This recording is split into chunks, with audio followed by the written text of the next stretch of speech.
Good evening, everyone, and welcome to the Brian Crombie Radio Hour. I want to talk provincial politics and the provincial election campaign, and I'm not going to say a lot because, for some strange reasons, I'm going to try to stay as completely uninvolved as I can. But it's a huge topic, and we gotta discuss it. I've got some really interesting people to chat about it today. Laura Babcock from Power Group Communications and the O podcast is with us. She's I don't know what party she's ever supported, but she's sort of more on the progressive side of things. Rob Davis, who will be familiar with lots of different people. He's been involved in conservative campaigns for a long period of time, organizing them. He's a former Toronto city councillor and runs a communications company himself. And Mark Keeley from Keeley Associates, a government relations, public affairs company consultant, and he's been involved in provincial campaigns, primarily Liberal, for what? 40 years since the 1980s. And so we've got some really experienced people. So off the top, we've got recently the announcement of a trade war, which is something that the premier was saying was going to happen. And that's his justification for, or one of the justifications for calling the election. Maybe I could start with you, Mark. What do you think is going to happen in the election? And what do you think of the launches? Well, it's interesting because there's a lot of that, at the outset, people are saying, do we really need this election? And you hear comments saying that, we don't need to justify $180 million to spend in an election, but democracy costs. And I think, we live in a parliamentary democracy where we might say we have fixed election dates, but the prerogative of a government is to say we need to call an election. Look, I'm not saying that what's happening in this province of Ontario is something that I might support, but I can tell you that right now there needs to be a real concerted effort in the province of Ontario to look at what's happening with the threat of what the President of the United States and the Americans are doing that could have a direct impact on our economy. And you need to have some continuity, you need to have some surety, all of those kinds of things. And I believe that's the reason why Doug Ford had suggested that I better seek a mandate now so that over the next couple of years, I'm not having to fend off a campaign in 2025 or 2026. Particularly 2026, when all of this uncertainty is happening. So, there could be some justification to it. But that notwithstanding, I think that there needs to be a real concerted effort on the part of both opposition parties to put themselves in a position to understand what role they can play in this change. And that would be, for me, the advice that I would give the leader of the Liberal Party of Ontario. Laura, you've been very vocal on social media in the last week, talking about some of the failings of the Ford government. You've been talking about food insecurity. You've been talking about poverty. You've talked about the wasted money on the election. How do you think that's resonating with the populace? I saw a poll that said that Ford might win over 50% of the popular vote. Well, that's why we have campaigns. And this campaign has just started and it's truncated because Ford is clever. He's a political opportunist. It might be the thing he does best is politics. I'm not sure that he's done governing very well. He's got a legacy of failures across all of his main portfolios. He couldn't meet his own housing targets. He has contributed to homelessness. We now have 89,000 of our neighbors who are out on the street, between 81 and 89,000. And I spend Saturdays working on a food line that's grown from 300 people last year to over 1,000. And yesterday I was wrapping blankets around seniors in wheelchairs on their legs. So this is a failed premier. And while he is obviously seizing his Captain Canada moment, I wrote an op-ed in the Toronto Star about this, he's blowing the goodwill of that moment by throwing us into this election. Ontarians are angry about closing of ERs rurally. They're angry about exploding homelessness all across the province, not just in our major cities like it might have been back in the day. They're upset about the way that seniors have been treated in long-term care under this premier. And I think even if you're not someone who is inclined towards looking at the state of your neighbors, healthcare, education, et cetera, if it doesn't affect you directly yet, you have to look at how he spent the money in this province. He spent, we found out, $612 million just for canceling a contract a year early for the beer and corner stores. Nobody asked for that. Nobody gave him permission for that. He just did it. He went into the 95-year secret deal for the Ontario Place spa with the Austrian company.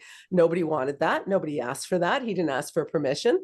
And he looked at the Staples deal, shut down businesses. Canadians lost their jobs, and the money went to US hedge fund. So this is not a premier with a good record of fiscal management, and certainly not a good record with managing municipalities, healthcare, education, or housing, which are all the provincial purview. People can blame Trudeau all they want for immigration targets and a poor immigration system, and I support that. That was a failure federally by the Liberals, but that does not mean that Doug Ford is the right person to run this province. And as for doing it, to our colleague's point that he just made, well, we need stability through this time. Trump will never give us stability. There will not be a day when Donald Trump is running America, which could be for a very long time, that we're going to have stability. So the argument that we need to give someone a job again after they failed in their job for 6 years, just because Donald Trump is bullying us, I think that's a false argument. And I think that while the polls show, yes, we're scared of Trump and Ford's been Captain Canada, give it a month. And let's see whether or not Canadians can let him know what they think of his actual job performance, as opposed to our fear in this moment. Rob, what do you think about Laura's points that Ford's been a failure for 6 years and he's just sort of playing politics? I completely disagree.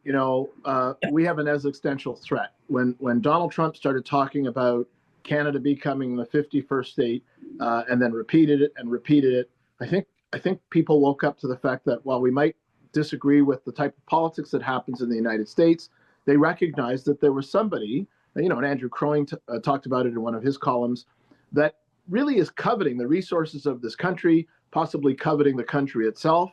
And so when the sort of confusion that's happening in the Liberal Party was happening when it was, sort of a bad timing sort of circumstance for the country, somebody stood up and said, Canada's not for sale, and I'm going to make sure that as much as I can, as the premier of the largest or most prosperous province in Canada, in the Confederation, I'm going to make sure that we fight and protect jobs, the economy, our social safety nets from the threat of tariffs, from the Donald Trump tariffs that he's threatened and now has announced that, through executive order that he's going to implement in a few days. I think it's really important that while Laura raises and lists a number of things, I would say to you, it was ever thus. These are the same failings of previous governments. These are the same failings. Poverty has always been a problem. Homelessness has always been a problem. There has never been a time when you could open up a Globe and Mail, a Toronto Star, a Toronto Sun newspaper, and read that suddenly home ownership is affordable. I do not recall one article ever where people in the media have ever reported that housing, buying a home was affordable at this moment in time. What they have done from time in memoriam is look back whimsically at 20 and 30 and 40 years ago and said, you used to be able to buy a house for $7,000 and now you can't. Well, when a house was $7,000, people weren't making more than $2,000 or $3,000 a year. And so while those numbers have skewed, the fact that housing prices are through the roof is not necessarily the purview of the premier of the province. That has a lot to do with monetary policy at the federal level, the inflationary policies of having very, very low interest rates and printing money and the fact that immigration policies have been very lax and very loose is one of the reasons why we have a very tight housing supply and a very high housing price point for people to get into the market. But let's be clear, when Doug Ford goes to the United States and speaks to senators and speaks to governors and speaks to whoever is representing the president of the United States, he is able to say, I have a mandate from the people of the province of Ontario. I've won either the same amount or more seats than in the previous election. And I now have a mandate to sort of, for lack of a better word, take the boots to the American economy. Mark, I got to ask you, Laura's given us a whole list of things that have gone wrong. Rob has also sort of said she's right, but they've been wrong for a long period of time. And I thought we elected governments to try to solve some of these issues. If those two things are correct, that Laura's problems are there, and we've elected a government and it hasn't really achieved it, why is he at 50% in the polls? Why haven't the Liberals and the NDP been able to do a better job? Brian, great question. And I'll say this, I find it fascinating when people, and look, I'll preface my comments by saying we're in an election, so rhetoric is an all-time high. That's number one. Number two, but I find it fascinating that people are saying, look at what's happened. We're in a failed state because Doug Ford has not done what he's done. We're in an election right now, and nobody knows who Merritt Stiles is. That is a problem for me, for somebody who's been in a majority government as the leader of the opposition, who's done nothing to put herself out there as a viable option.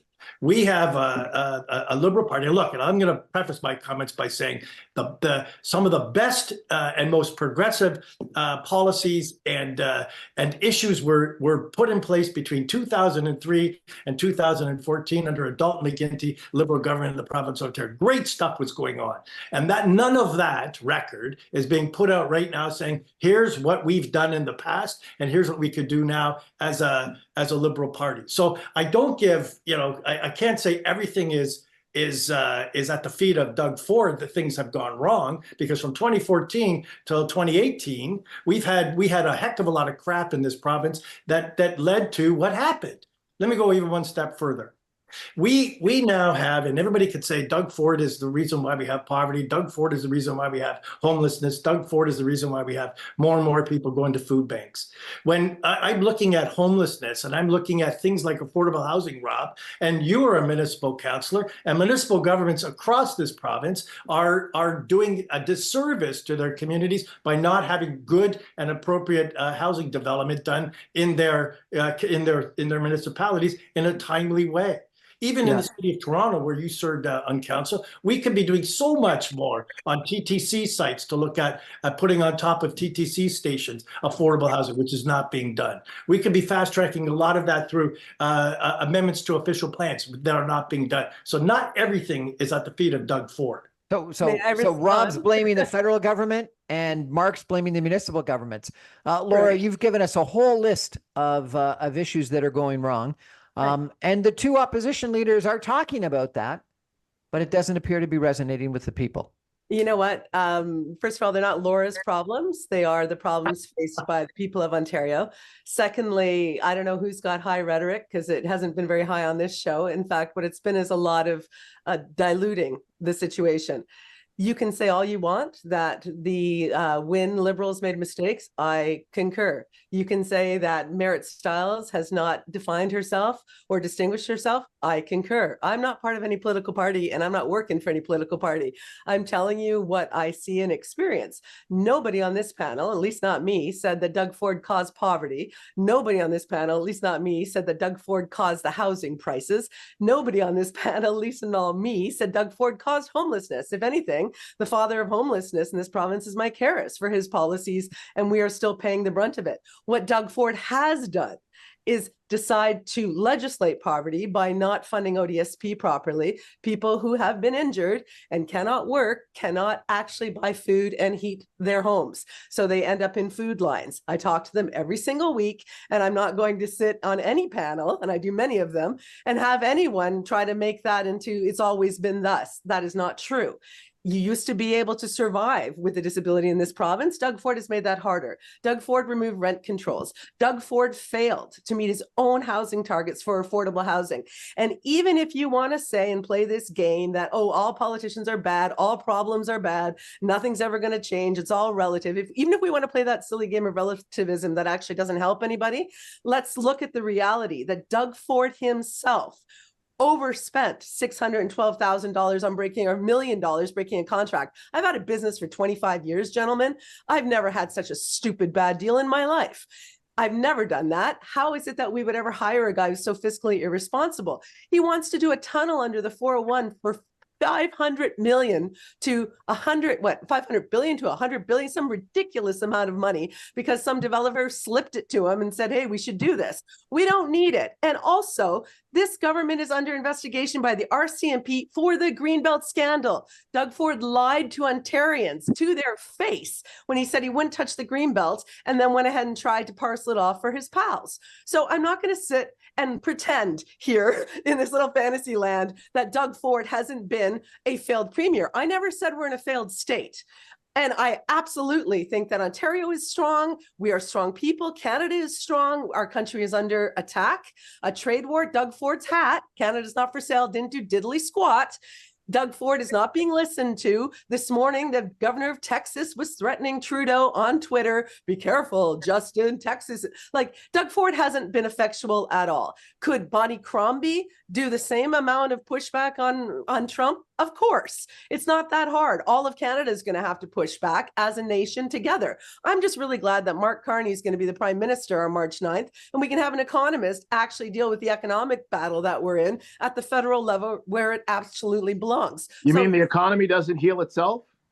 Of course not. And it's not a vibe economy. And Justin Trudeau and Chrystia Freeland have failed us. And you know who wanted more immigrants? Doug Ford. And you know who didn't handle immigration very well? Justin Trudeau. But guess what?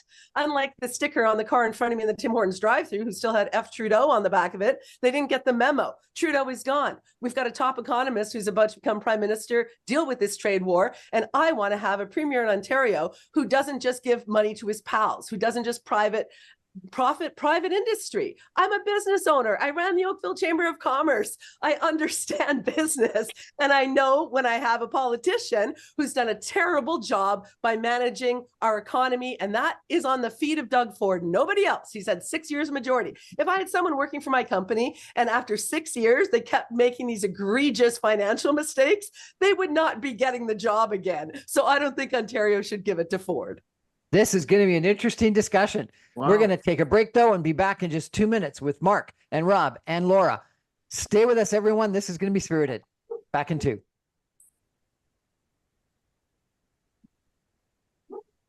Welcome back, everyone, to the Brian Crombie Radio Hour. We're talking the provincial election, but we're going to be talking, obviously, about trade wars. We're going to be talking about the federal government and its response, et cetera. But let's come back, if I could, Rob, for a minute, to Doug Ford's record. You know, Laura has just taken us through a whole litany of things that we're all well aware of, whether it be his conversation about tunneling under the 401, you know, Ontario Place and the spa, the Science Center move, the liquor and beer and wine in the corner store expense, you know, et cetera, et cetera. There's a lot of things that Laura has mentioned that are very, very accurate, very true. Yeah. No, yet, look, he's going out into this election at 50% in the popular vote. Yeah. What gives? Well, what gives is the opposition parties haven't done a good job of oppositioning. Like, let's be frank. Laura elicited, made a comment that I agree with. You know, Merit Styles, for whatever reason, and to a lesser extent, Bonnie Crombie, the new leader of the Liberal Party of Ontario, have not been able to land any blows. It's like, for some reason, they may be the Mike Tyson in this fight, but they're not landing the blows that they should be landing. But here's the thing. Doug Ford will always talk about the things that matter to the people of Ontario. There's a saying in politics, you never let a crisis go, you never let a good crisis go to waste. Doug Ford did something very, very well when COVID hit. Something happened, the light switch went on, he changed his combative nature in terms of dealing with the opposition parties and started actually confronting the issues that mattered most to people, which was getting through the pandemic. And he not only revitalized his image as a leader, his fortunes politically in terms of polling, but most people think he did a good job. Most Ontarians say, you know what, at the end of the day, this was an historic a pandemic of historic consequence. It mattered that we had somebody with competence and the ability to see past his partisan viewpoints, bring people on board, apologize when he makes mistakes, move forward with solutions. Whether it's the green belt is a perfect example. You know, he made a promise, he broke the promise, he came back and he said, I acknowledge I'm human, I've made a mistake. I broke a promise. I'll never do it again. And people have forgiven him. The people of Ontario, the people of Canada, we are very forgiving. I mean, it's the only reason you can explain, Justin Trudeau getting reelected with a minority parliament, notwithstanding some of the political foibles and some of the wasteful spending and spending scandals that have happened at the federal level. The provincial party, the provincial Liberal Party, whether it's billions of dollars on e-health or canceling the power plants. I mean, these are things that cost billions of dollars, money that could be diverted to serve other purposes. But for some reason, voters are willing to accept some mistakes as long as you get the core things right. Rob, and I'm a fiscal, the things no, I'm a that fiscal Laura's conservative. I about. don't think wasting money is good. But what I'm saying is, if you look at the record in this country, for whatever reason, Canadian voters tend to be forgiving of federal and provincial leaders, even when they make billion-dollar mistakes. Laura talked about that bumper sticker in the Tim's drive-through. You didn't see that about Ford. No. The money that Ford has wasted is extreme. There's just no question about it, and that's factual. Whether it be the beer and wine in the corner stores or other things. And so he seems like a Teflon man. But Brian, there's an economic argument for beer and wine in corner stores. Other provinces have found a huge increase, dramatic increase in the revenue that has gone into the coffers as a result of extending and opening up and liberating, having a more liberalized way of selling alcohol, spirits, wine, and beer. Well, beer and wine, but beer and wine in corner stores was an issue of the 1985 campaign. And that was put forward by David Peterson. So, thanks, Doug Ford, for at least capturing the hearts and minds of good Liberals. But it's interesting, too, when you think about it in the context of what's happening right now. You got 35% in this province. You see this in 338 Ipsos Reader Advocate Street, 35% support for the NDP, 35% support for the Liberals. And until there's a huge opportunity to sort of capture the attention of that sort of center-left voting preference, we're going to see Doug Ford creep up the middle again. And I think this is the issue that both Laura and myself are probably in agreement on. But I don't think right now that, and to your point, Brian, we're seeing an absolute sort of, how do you say that, a coalescence of popular thinking about how bad it is under a Ford government right now. Why? Why is that? Mark, you're been involved in politics a long time. Why is it? Well, lots of ammunition there. There's lots of ammunition. I'll tell you this. I don't think that the leader of the opposition, the leader of the official opposition, has done a good job in the last 4 years. Sorry. And I know that everybody can say, well, she just got the job halfway in the mandate. It doesn't matter. If you want to be the leader of the opposition, you got to oppose effectively. And they haven't done that. She doesn't even have a coalescence in her own caucus, for crying out loud. This is why I am encouraging everyone listening and everyone who watches the O Show, which, by the way, a clip I just put out about Doug Ford is like over 40,000 views. It hasn't even been 20 hours, right? People are engaged. They are angry. These are not made up circumstances. They're the reality. If you've had to go to the hospital, if you've had to wait for an MRI, if you have to pass by someone suffering outside your local grocery store where they never were before, you know how bad things are in this province. And I would be like, you know what? Life is rough. There's global instability. There's all kinds of things going on that impact immigration and homelessness and housing and inflation. Yes, but we also have a premier who not only makes mistakes, but he doesn't apologize for them. That whole Greenbelt crocodile tear show that we saw in that parking lot that day, if he really cared, if he was really sorry, then he would not be fighting to keep the transcripts from his phone calls secret. He would not be hiding mandate letters. He has been found to have a lack of transparency over and over in reports that have come out by the Auditor General general. He has been found to waste more money than any premier. It's a fact. He's a terrible manager of our money, and I hate that. And as a business owner and a mom, I can't stand my money being wasted on Ford's little deals, his little secret deals that take money away from Ontarians and give it to his rich pals. I mean, it was Tim Hudak I was on a panel with who said anytime that Ford is seen to be hurting the little guy, not for the little guy, is kryptonite for him.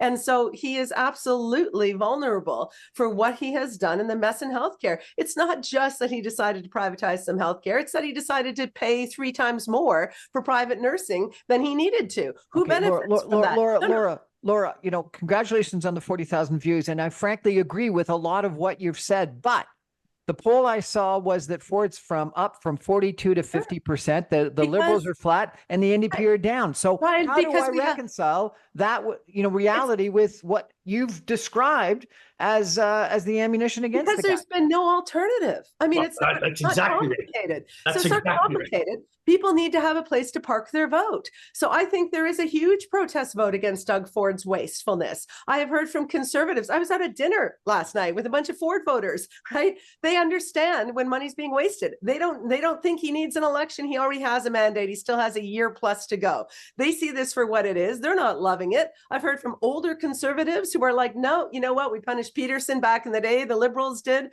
This is not how we want to be treated when there's so much tumult. We don't want to have to go through this. This seems cynical and opportunistic, and it is. And so I think there is this frustration with Doug Ford, but there hasn't been an opposition to put it to. So I encourage listeners and everyone who watches the O Show to go to votewell.ca. And there's other voting tools out there now where you can look at your riding. You just type where you live, your postal code, and they say to you, if you want to protest vote Doug Ford's Conservatives, then vote for the Liberal or vote for the NDP or vote your conscience because it's not even a close race. There's no chance at stopping them, whatever. My point is this, the Liberals and the NDP split the vote all the time. It's a reality in Canadian parliamentary politics. We have 3-4 parties, 2 always govern, and one gets hurt a lot by the other left party. Unless they form like they did with Jagmeet and Trudeau, some kind of a coalition, you're in trouble. There's no coalition between Bonnie and Merritt. There's not going to be, but the voters can still vote strategically, and they don't have to be highly informed to do it. They just need to go to votewell.ca and see where their vote is best to send a message to Ford. Ford will win again. Of course he's going to win again. He's got way head start. He's been spending 28 million of our dollars on his own campaign or government ads that were pro Ford, and even the Auditor General said they were way offside. So he has been investing in this election, planning for it, gave us all a $200 bribe check of our own money that could have gone into healthcare and feeding people, but instead he's giving it to us to win this election. He's going to win. My question is, do Ontario want to give this man another absolute majority mandate, or do they want to say, you know what, you need to be tracked and tested and accountable? And the polling suggests that yes, the answer to that question is yes. But has it started? But the campaign just started, guys. And it looks like, well, obviously, look, polling is a snapshot in time, and the polling suggests that at this point in time, the answer to your question is yes. Notwithstanding the critique that you have of the Ford government, people are not coalescing around Merritt Stiles. They're not coalescing around Bonnie Crombie. Right. That being said, Bonnie Crombie is polling much higher than Merritt Stiles, given the fact that she's, still looking for where the bathrooms are at Queen's Park. She's done a better job of communicating a message, or people are just preternaturally disposed to voting Liberal, and they were just, in the previous 2 elections, they just simply weren't happy with the Liberal offering of Stephen Del Duca, and they were tired of Kathleen Wynne and her predecessor government. That being said, the voters are ultimately going to decide, and I take issue with some of these every election, federally, provincially, these strategic voting websites come out talking about what you can do. I prefer people vote for something they want rather than vote for something they don't want. And I think that's why strategic voting fails almost every single time, unless you're the Liberal Party of Ontario, the Liberal Party of Canada, where they do this thing where they trick NDP voters to vote for them because they say, vote strategically, we're the only ones who can beat the Conservatives, vote for us. But voting strategically is actually what you're talking about, which is going riding by riding. But what the Liberals do, usually a week and a half to 2 weeks out from Election Day, is they tell the voters across the board, vote strategically by voting for us in absolutely every riding, which is not what strategic voting is. They bastardized what the actual definition of strategic voting is, and they've been electorally successful multiple times as a result of that. But voters aren't stupid. They know what they want. I think encouraging people to vote for what they don't want is a recipe for disaster for any political party. There's another reality here too, Rob. This is and I think all of us on this panel, Brian, could agree, this is a very complicated province to govern. You've got, several different realities here. You've got the north, you've even got the northeast and the northwest. You've got the south, southwest. You've got urban, rural. You've got those who favor things like natural resources over manufacturing versus, what do you call it? Issues in a particular multi-residential area. You've got issues with Toronto. You've got issues with Hamilton. You've got transit issues. All of those kinds of things make this a very complicated province to govern.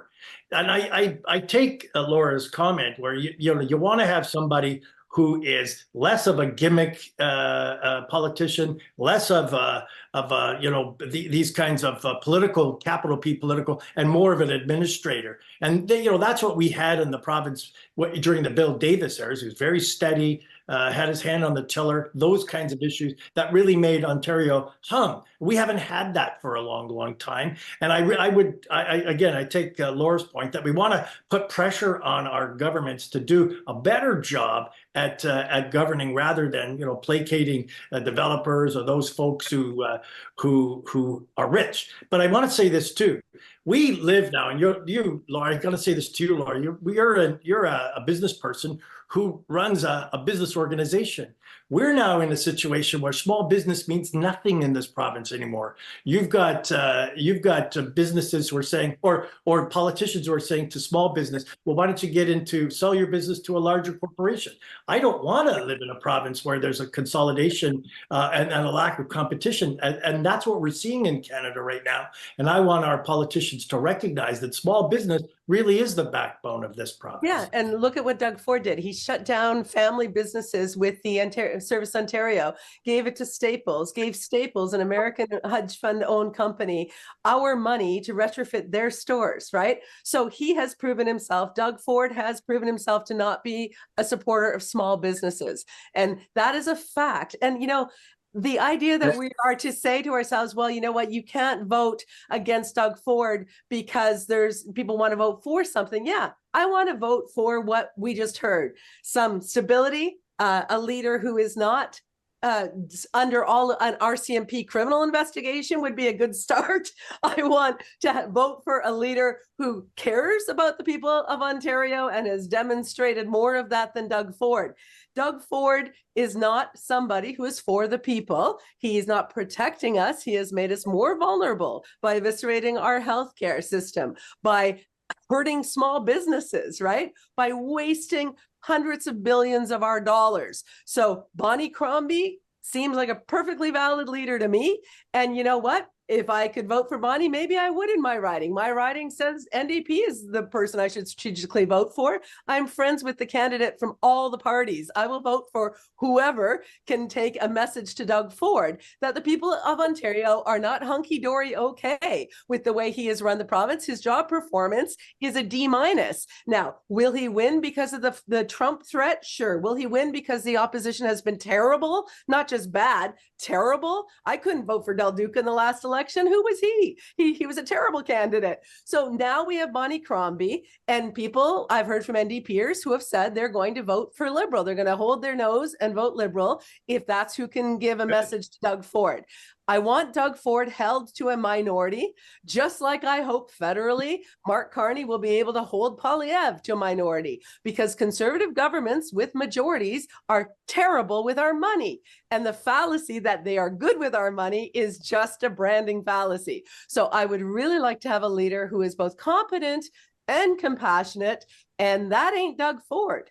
Rob, I got to ask you, Rob, I got to ask you, Laura say she was at a conservative dinner, with some conservatives that were very negative about Ford. That's not what I hear from my conservatives. Not very negative about Doug Ford. They're going to vote for him. They don't like the election. right? Right. And they didn't even want to talk about But it. 'cause they but the election I've itself, heard the opposite. I've heard that they think he's brilliant, that he's a tactician, that was incredibly good timing, that, he was up in the polls before Trump got elected. And so he's been doing a good job managing the economy. How has Ford been able to do this and have such support within the Conservative Party, within the general election, if some of the things that Laura's talking about are true?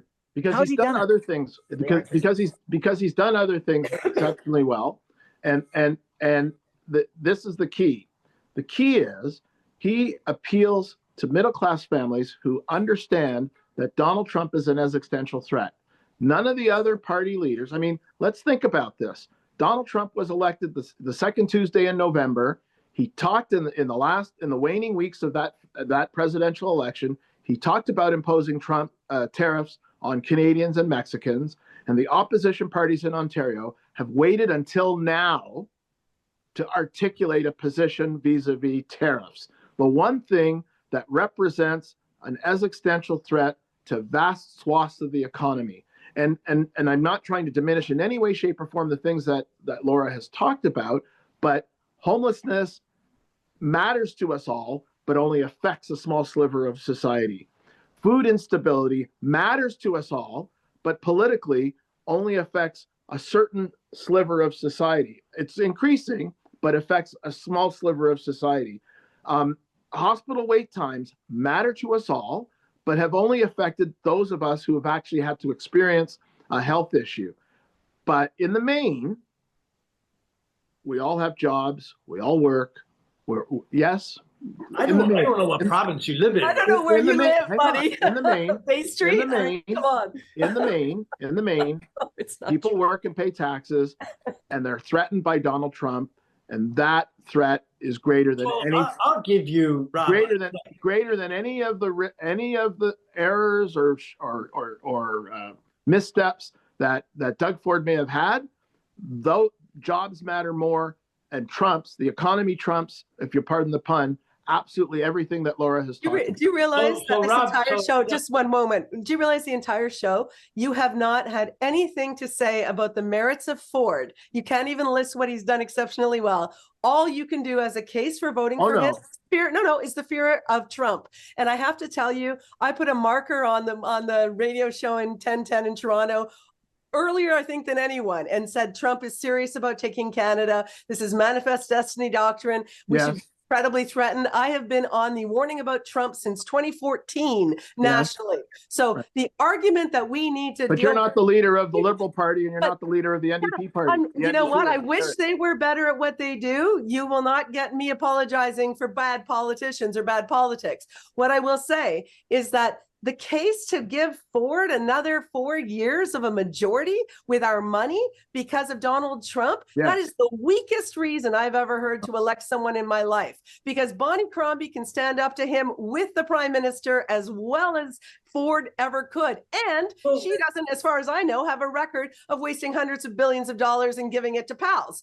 So Ford is not a good leader. I don't know, Laura, because I've been watching the announcements, at the launches and their social media, both from the Liberals and the NDP on a day in and day out basis for the last couple of days. And it's as if they're running a different election than Ford is. It's if the ballot box question is Trump tariffs, it's like they're on a completely different election. Anyway, we got to take a break. We're going to come back and we're going to try to talk about the politics, because that's what's going to happen for the next month. It's going to be the campaign and the politics and what people actually do to make a change, if any change is going to happen. Stay with us, everyone. Back in 2 minutes.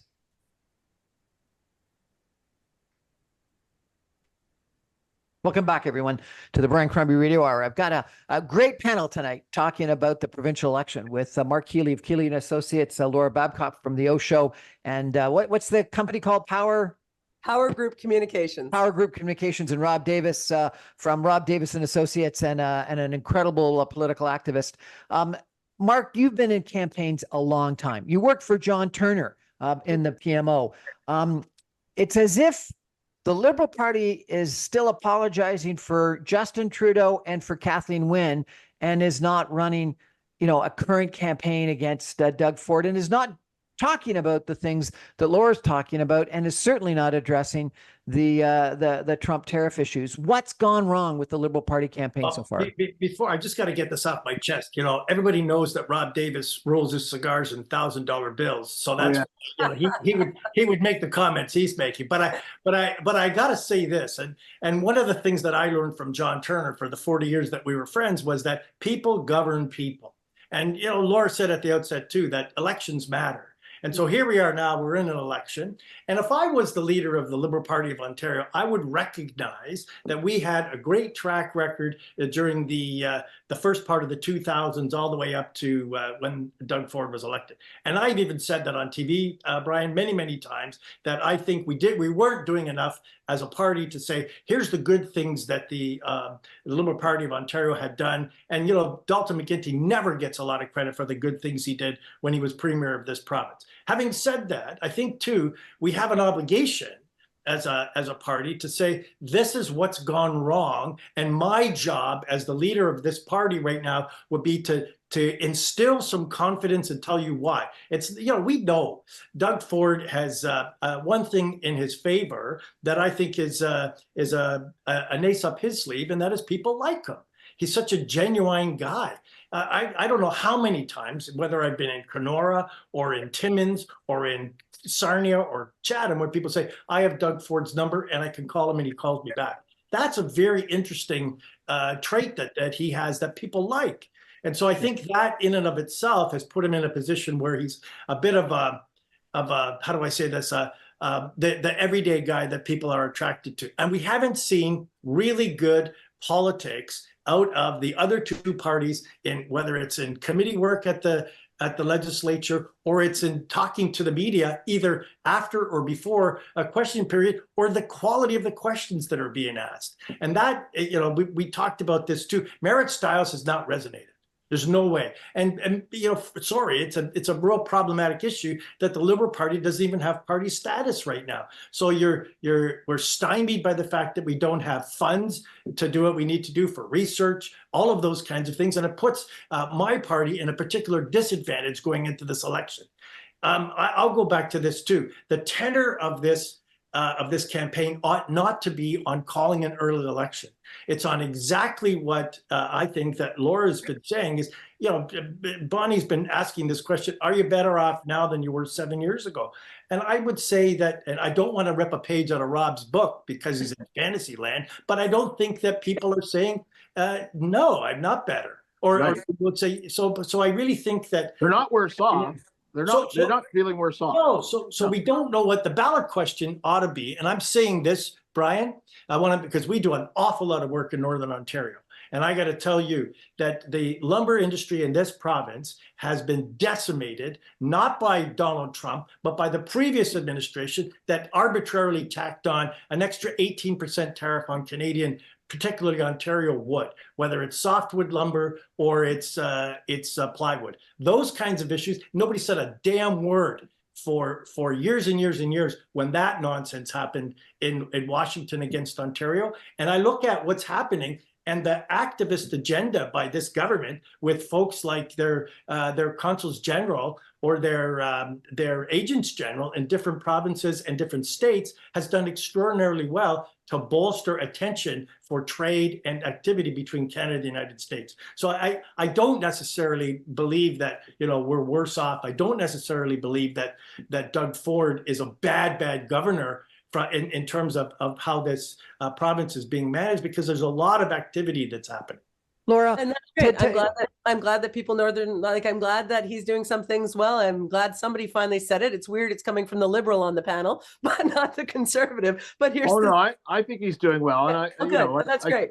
I can run off a litany, but I'm glad that you think he's doing well. I'm glad you're doing well. A lot of people that I talk to do not feel like he has treated this province well. They do not like how he wastes their money. They see through his shtick and that friendly every guy thing. Yeah, that worked for his brother too. The Fords are good at populism. He's a populist. It works for him. He wants to be the Prime Minister of Canada someday as a populist. He'll probably get there too. But that does not mean that this guy should get my checkbook, a blank check check every single day to give to his pals. That does not mean that I need to give him a majority with no scrutiny and no pushback. And if the best thing the Liberals can do is, and they're pretty close, they look like they could be close to him. I saw one poll, it was like a 7-point spread potentially.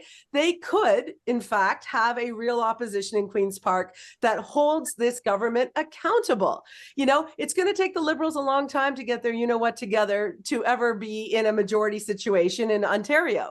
They don't have the Trudeau brand hanging over them anymore, which I think is very helpful. And if Carney does an excellent job, you know, I think that it's going to help the Ontario Liberal brand as well. But what I want to see is Ontarians actually give Doug Ford a performance review, not a we're so scared of Trump that we'll do whatever you say. And he actually said, guys, that we better pray he gets elected. I don't like someone telling me something like that. It sounds like intimidation. It's nonsense. He hasn't protected us, not our bank accounts, not our people for 6 years. He's not the guy to protect us now. He was invoking a Shakespearean phrase. What's so that? Laura, it He was sounds like invoking a Shakespearean phrase. I'm familiar with Shakespeare. I'm telling you, him telling us that we better pray he gets elected is beyond cynical. I find that offensive to the people of Ontario. We don't need to pray. We need to vote. And in this particular context, we need to vote for a strong opposition to hold him accountable so that he doesn't waste billions of my money. Thank you very much. Okay, so Laura, it sounds like you think that Ford's going to win. The only question is whether it's a majority or minority. And so therefore the real campaign between the Liberals and the NDP are who's going to be the official opposition. So if you were advising the NDP or the Liberals, would you know, what I've heard so far is 100% campaigning against Doug Ford from the Liberals and the NDP. Not one of the comments has been against each other. Should change that? Because last time when Horvath and Kathleen turned their guns on each other, it was a ridiculous choice, right? When Horvath and Del Duca turned their guns on each other instead of Ford, it was a ridiculous choice. I think they both have to go full barrel on Ford's record, not on the man, on his record. And I also think that they need to give a proposition to the people of Ontario. But can I just say, guys, the number one thing people want right now is authenticity in their CEOs, in their politicians. They want someone who is authentic and they want a fighter.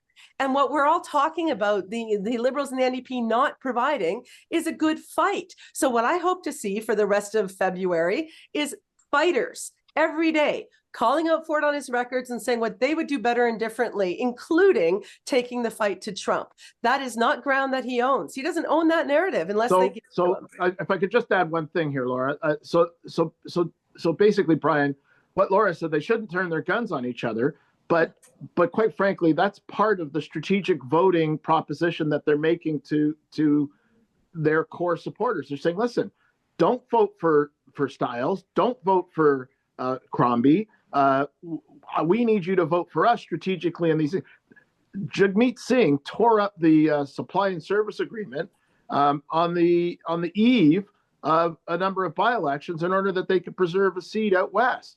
These are things that political parties do and political leaders do in order to preserve seats, to make sure that they win in strategic votes in strategically important areas. And so I think you're belying the fact that this is how politics actually works. That one week they're attacking the leader of the third party or the leader of the opposition party in order to win a seat in Eastern Ontario or Northern Ontario or Southwestern Ontario. And that's how, because the person with the most seats wins. The person with the second most number of seats actually gets to be. So Mark, from a purely political standpoint, Mark, should the two opposition leaders attack Ford only or start to go after each other? Brian, we're in a campaign, right? So we know when we go into a campaign, you know how much of the percentage of the popular vote each party is going to get going into that. And you calibrate your campaign based on what you can get it to a majority government. And I can only look at what our product is. And our product is a party that is a centrist party. And if you look at the history of this party and why Ontario chose what they've chosen for a long time in this province versus, say, Liberal or NDP governments, it was an abject failure from 1990 to 1995 when Bob Rae was the premier, and they will never elect an NDP government. But we did a good job in the 80s, and we did a great job throughout the 2000s to say, I like this centrist agenda. And if I was, again, if we're looking at this in terms of the campaign, it's not about Doug Ford, it's about what we could do. And I look at things like, the number one issue in terms of natural resources is the Ring of Fire in this province. That was a Liberal initiative.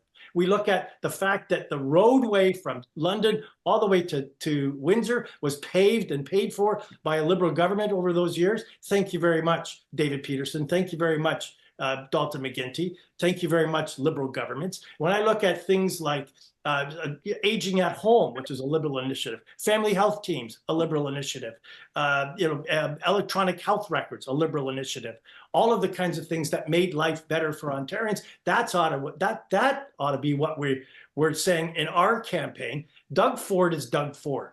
People like Doug Ford because he's an everyday guy and he says Canada instead of Canada. But I just think he's such an interesting dude that way that I would almost dismiss that in terms of putting on a good show for us that says, here's what we've done and we could do it again.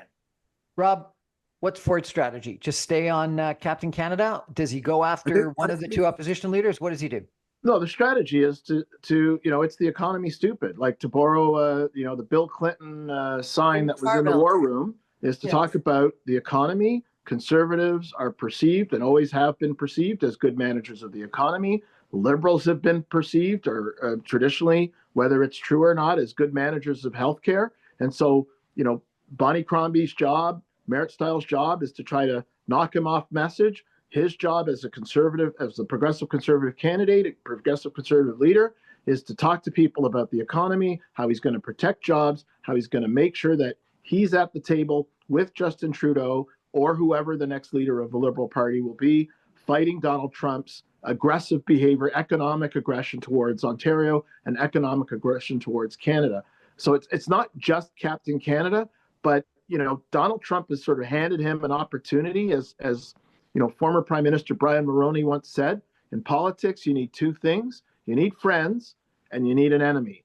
And Donald Trump has provided him with the latter. And that's, I think, ultimately something that the Liberal leader and the NDP leader have not been able to utilize to their benefit, because, and particularly because it's about the economy. And so if they do attack Trump, if they do put up a fight, the question will then be, I think the ballot question will then be, okay, if Trump is the challenge, then the ballot question is, which one of these three is best suited to fight Donald Trump? Well, that's interesting. What you're saying is, to Mark's comment that they didn't say anything about Trump, you're saying that actually is the right strategy, because as soon as they start talking about Trump and Trump tariffs, then Doug Ford wins the ballot box question. Yes, absolutely, 100%. Fascinating. We got to take a final break. We're going to come back with some concluding comments in just 2 minutes with Rob, Laura, and Mark. Stay with us, everyone. Back in 2.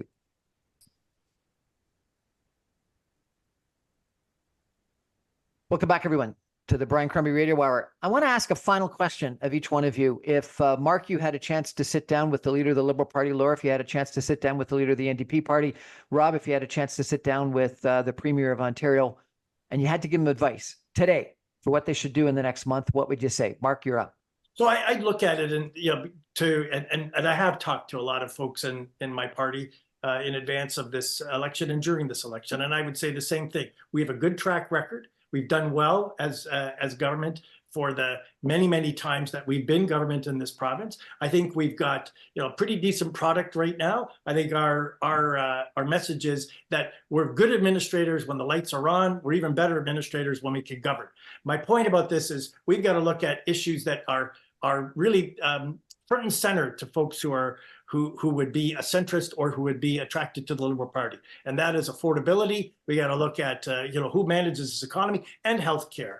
And I think too, Brian, I've got to make this comment. We're now in a position where as a province, we have to be putting ourselves in a position where we could manage the myriad of issues as it relates to trade. So the interprovincial trade is something that we got to pay, and interprovincial issues are something that this province, particularly Ontario, has to lead going forward. And I hope that the leader of my party is able to do that.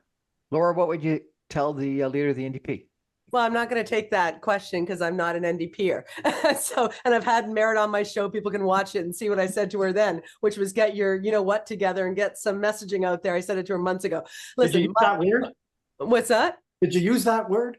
Did they Probably. I swear a lot more on my show. Listen, I would give the advice to any opposition to this premier. Point to his corruption, point to his track record, point to his failures, and point to what you're going to do better for the people of Ontario, whether it's healthcare or education or seniors in long-term care. There's so much work that needs to be done. Affordable housing builds, working better with municipalities, not wasting money on stupid culture war tactics. I mean, there's a lot they can go at this premier for his record. They also need, I would never take advice for anyone listening. If you're a Liberal or an NDP, don't take advice from the Conservative panelist.